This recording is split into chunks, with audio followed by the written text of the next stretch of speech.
Vous avez eu vous aussi ces coachings RSA? C'est hyper relou ces trucs. En tant que travailleur indépendant, si tu touches une partie du RSA ou la totalité, tu es obligé de pointer face à un coach. J'ai pas compris. On va vous mettre en recherche d'emploi. Je vais pas m'énerver, mais c'est bon, c'est hyper énervant quand même, non?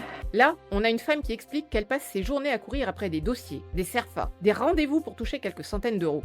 Et on ose appeler ça une aide? Non, une aide, c'est censé soulager.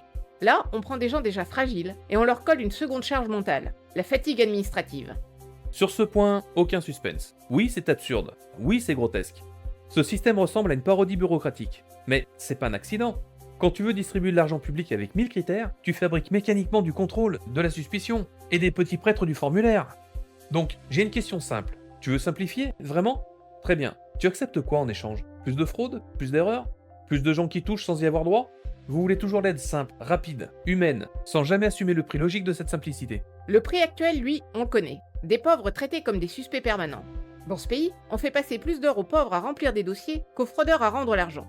Et ta logique fait exactement ça. Elle prétend traquer des abus, mais elle écrase d'abord ceux qui ont le moins de force pour encaisser.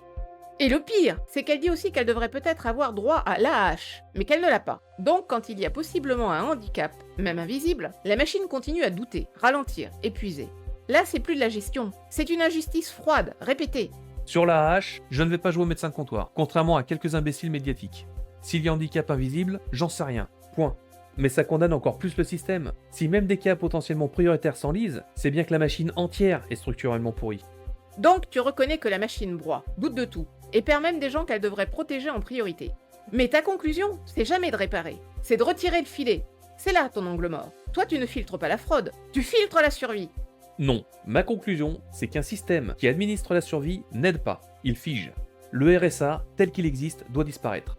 Mieux vaut laisser davantage d'argent dans les salaires, les familles et l'entraide concrète que financer cette usine à contrôle qui appauvrit d'abord et secourt ensuite. Là tu fais semblant d'oublier le réel. Tout le monde n'a pas une famille stable, solvable et disponible. Tout le monde n'a pas un entourage prêt à absorber une chute, une maladie ou une incapacité. Ton modèle n'est pas propre, il déplace juste la casse hors du budget. Pour la remettre sur les épaules des gens. Je regarde les incitations. Et là, elles sont obscènes. La personne est astrologue. Donc oui, la question est brutale. On doit vraiment socialiser les conséquences d'un métier qui vit de la crédulité? À force de vouloir tout protéger, vous finissez par faire payer le brouillard par des gens qui, eux, bossent pour de vrai. Voilà, tu pars d'une violence administrative et tu finis par distribuer des certificats de dignité.